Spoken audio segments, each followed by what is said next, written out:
When Singham came out in 2011, it was a remake of a Tamil film of the same name. When its sequel Singham returns in the theatres in 2014, it was understood that it was an unofficial remake of the 1993 Malayalam film by the title Ekalavyan.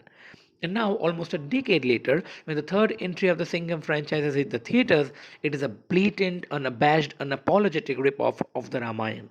Even if I want, I can't spoil the movie for you, for there is nothing to spoil. It is the exact story of Ramayana, just told in a Rohit Shetty Cop Universe. This is the glaring example of what an actual cash grab looks like. The writing isn't lazy in this film, the writers definitely are.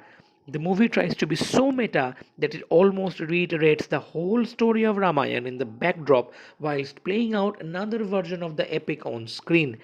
Forget about character arcs or character developments. The characters are brought to the screen simply to portray their godly counterparts from the epic. How boldly ignorant could one be to do this? Each character, just like the epic, has their part to play to move the story forward whilst touching Singham's feet at intervals just to remind us that he is invincible and probably Ram incarnate in that universe. Somehow, Rohit Shetty, amidst all this plagiarism, has succeeded in carving out a character called Danger Lanka, who is definitely Ravan, in the form of Arjun Kapoor, who seems to be in his comfortable self in a long time. There is nothing that surprises or shocks you throughout the entirety of this film because you already know the story.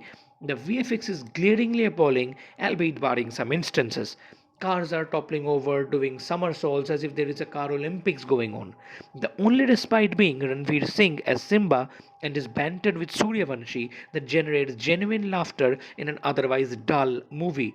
Deepika Padukone could only do with so much with the morsel thrown her way. Oh, and Tiger Shroff is still doing his Baghi and Heropanti antics just in a police uniform this time around.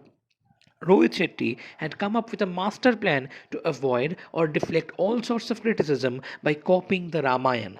In this way, if you say that the film is bad, you will end up criticizing the Ramayana.